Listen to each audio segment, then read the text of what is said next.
Eating issues are very common in children with autism or toddlers with signs of autism.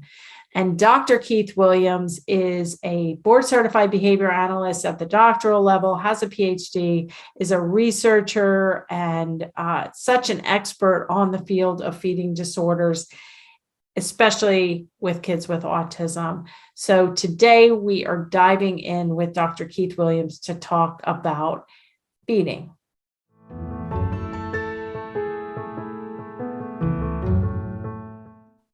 Hi, I'm Dr. Mary Barbera, autism mom, registered nurse, board certified behavior analyst, and best-selling author. Each week, I provide you with my videos, sometimes multiple videos, with my ideas about turning autism or signs of autism around. So if you haven't subscribed to my YouTube channel, you can do that now.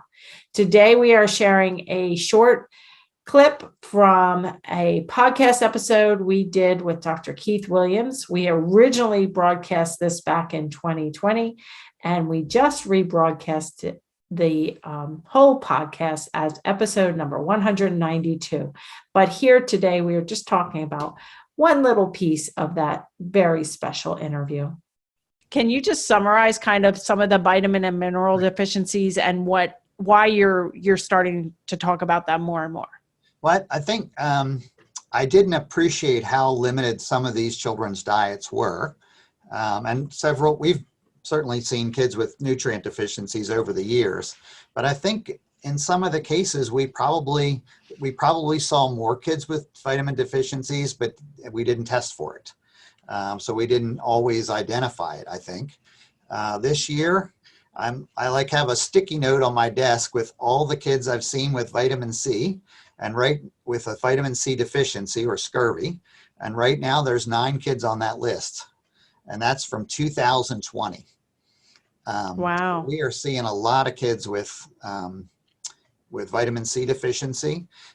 We've seen a kid with pellagra, which is a niacin deficiency, which is almost unheard of in the United States, except in, like, sometimes you see it in Hartnup disease, or you see it in anorexia nervosa, or maybe alcoholism, but it's almost unheard of in pediatrics. And we've seen, I just got a referral last week of a child with a B12 deficiency and a folate deficiency. So many of the kids that we see that are deficient in more than one thing. Almost all the kids that we see with vitamin C deficiency are iron deficient. And we see a lot of kids that are iron deficient. The young lady. So what kind of blood work do you do the blood work, or do you require families to get the blood work? Well, and kind of goes both ways. We do get at this point a lot of kids that are vitamin deficient that are seen in our facility get referred here if their vitamin deficiency is secondary to their diet. In some cases, you'll get vitamin deficiency that's secondary to either a medical condition or a medical treatment. But many of the kids certainly all the kids we would see are kids that are just not eating enough to maintain nutrition. And in some cases, they've already had it, or when they call me to refer, I'll ask, well, did you get a vitamin C, or have you already checked the ferritin levels, or this is a possible issue. Can you get that blood work? So they'll already get it. Or when we get a referral from a PCP and they're kind of telling me some of these things, I'll ask them to get the blood work before I see them. When possible, we'd like to know before, because then it's going to help us with treatment on what kind of things do we need to address. If possible, we get it before. Are these just traditional blood tests that you're ordering? For the most part, yeah. I mean, it's vitamin C is actually hard to get because it's a frozen sample. So it's a pain in the butt to get that. And sometimes some labs won't do it. You got to go to like a hospital-based lab or a clinic-based lab, and not just like the lab you're going to have out in a mall or something. So some of them are a little more complicated. And some of the stuff, like if you're drawing the blood work that you need to see if the child has appropriate niacin, that's not even a common test. And they don't even have really standards for it for pediatrics. So you typically have to get that done in a hospital setting. But by and large, I mean, one of the big things we see is kids with iron deficiency. So, and that's pretty common blood work. I mean, they'll check your hemoglobin and stuff, and a lot of times in the office or at WIC or somewhere. So those things are not hard to get. So we're not doing a lot of blood work that only we do in the world, but we do some blood work that has to be done here or another hospital and not at many outpatient clinics. Yeah, yeah.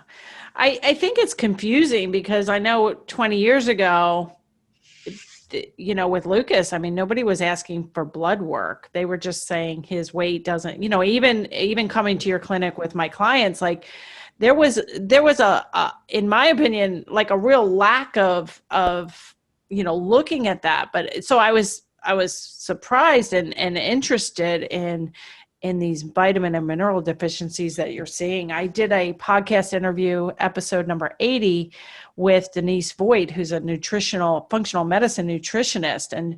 And she's very up on all this stuff. So you may want to listen to that lecture as well. But so all of these vitamin and mineral blood tests can be done at a hospital setting. And sure. Some of it, I mean, we don't send every kid for every test. We screen to see which ones, like what could be a possible problem. If a child is taking multivitamins or they're drinking 4 cans of Pediasure a day, I'm not worried about some of the vitamins because I know they're getting their nutrition from that. But the little girl I saw yesterday, in the past, she was eating 2 pounds of yogurt at a serving. And not eating very much else, which is what led to iron deficiency in her case. So we can kind of know from the diet, like, oh my gosh, we got to look to see if this child's he doesn't have a vitamin C source. So we probably need to find out if this kid has scurvy. Or they're starting to exhibit symptoms. Like we just published an article this year where the very first sign you have of scurvy is not like in scurvy, you get your gums will bleed and you'll start getting little purple dots all over your body. But the very first sign looks like it's leg pain. So if you've got kids with unidentified leg pain and it didn't twist their ankle or there's not a scrape or a bruise or something like that, one of the things you might want to think about is identifying what's in their diet. And I know the folks in dermatology are doing that now.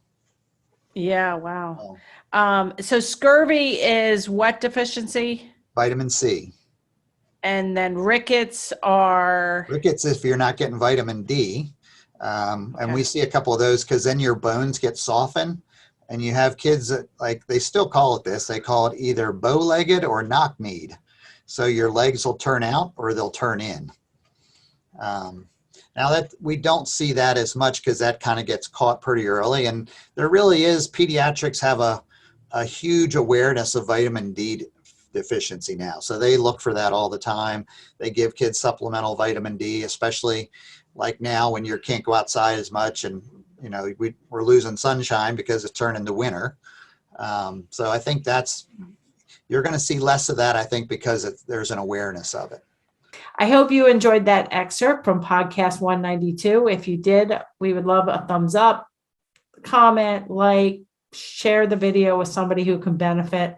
And for more information about how you can help your child with feeding issues or your clients, attend a free workshop. We do talk not just about increasing talking and decreasing tantrums, but also we work with you to help your child or clients progress with eating, sleeping, potty training, going to the doctor's, dentist, haircuts without a fuss. It's a full program that talks about all of this. So attend a free workshop to see if it's right for you. And I will see you right here next time.